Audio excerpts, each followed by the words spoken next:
Bom dia, amigos. Hoje, 16 de abril de 2022, abro o nosso encontro Ler Forma Ideal de Prazer para falar sobre um personagem grandioso da nossa literatura, da nossa poesia, do nosso jornalismo, enfim. Olavo Braz Martins dos Guimarães Bilac. Que nome grandioso, pomposo, 5 nomes. Mas foi resumido simplesmente e gloriosamente em 2. Olavo Bilac. Quem não conhece Olavo Bilac? Quem nunca ouviu falar de Olavo Bilac? Bom, o que nós podemos dizer, resumidamente também, porque o nosso Ler Forma Ideal de Prazer é um resumo dos grandes personagens da nossa literatura, da nossa poesia, das nossas artes. Bom, Olavo Bilac nasceu no Rio de Janeiro a 16 de dezembro de 1865, ainda no século XIX. Mas faleceu no Rio de Janeiro também no mesmo mês de dezembro, a 28 de dezembro de 1918. A Primeira Guerra Mundial havia acabado e já graçava por esse tempo a gripe espanhola.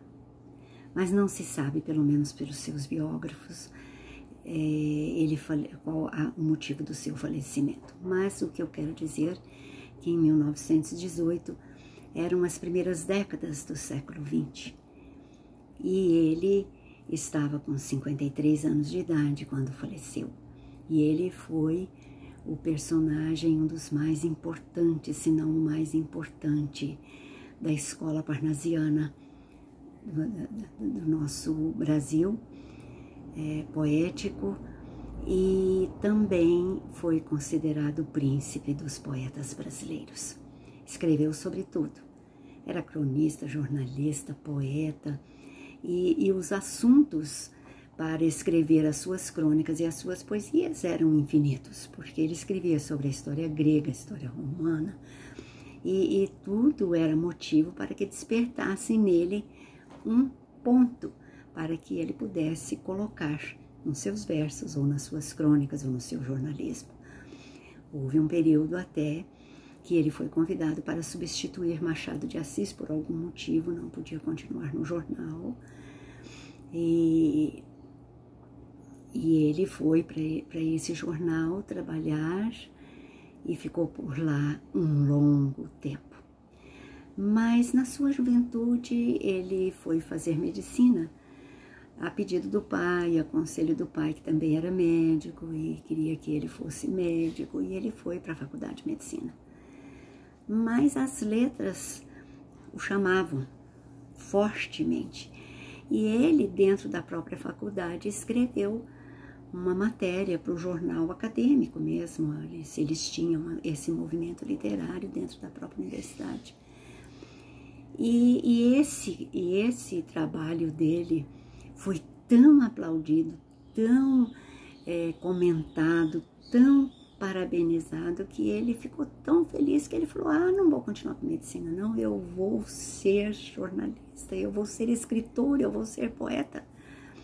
E ficou no 4º ano de medicina e só até aí e não completou. Passado um tempo, ele foi para São Paulo e resolveu fazer o curso de Direito.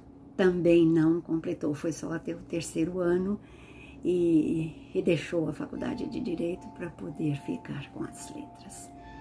Então, Olavo Bilac é um desses nossos personagens maravilhosos, que eu me lembro desde o meu tempo de ginásio, meu tempo escolar. A gente falava sobre ele, sobre a sua biografia, sobre seus escritos, sobre a sua influência. Foi um dos fundadores, junto com Machado de Assis, da Academia Brasileira de Letras, e ocupou a cadeira número 15 na época. Então, como que nós poderíamos ainda dizer de Olavo Bilac sobre a sua grandeza, sobre a sua sensibilidade poética? Porque, vamos dizer, para se fazer versos, além da melodia, da rima, das sílabas contadas, não é? O soneto, por exemplo, que é a forma clássica da poesia, é a mais difícil de se escrever, mas aquilo era nato em Olavo Bilac. E ele tinha pontos maravilhosos durante a sua carreira, porque ele foi um lutador, ele escreveu até livros didáticos também, porque ele foi um batalhador da educação na época. E ele, 2 pontos que ele lutava muito com a juventude. Primeiro era para se alistar no serviço militar, porque ele achava que era um dever patriótico da juventude, né, ter uma orientação patriótica, e ele batalhava muito nesse sentido, além do sentido educacional, porque ele fez parte da educação por longos anos e batalhava para que a educação fosse uma forma de elevação do país. E é uma verdade, porque o estudo tem que ser fundamental na vida de todos nós. É bem verdade que hoje existem certas facilidades, mas naquela época não. E ele, tudo que podia fazer para incentivar as letras, incentivar o estudo, incentivar a educação formal nas escolas, ele o fazia. E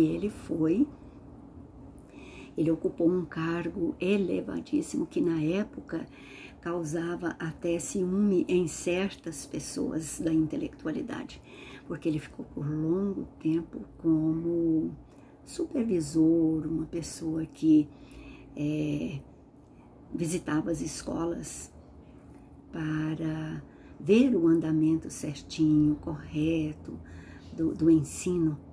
E ele, nesse cargo, ele se destacou grandemente e tinha pessoas que queriam o cargo dele, mas ele era espontâneo, ele era nato, e ele ficou por ali longo tempo ocupando esse cargo, porque ele tinha dentro dele esta naturalidade de que o ser humano precisa ter uma educação, um direcionamento, um estudo muito limitado àquela época, vamos dizer assim, porque hoje nós temos quadros e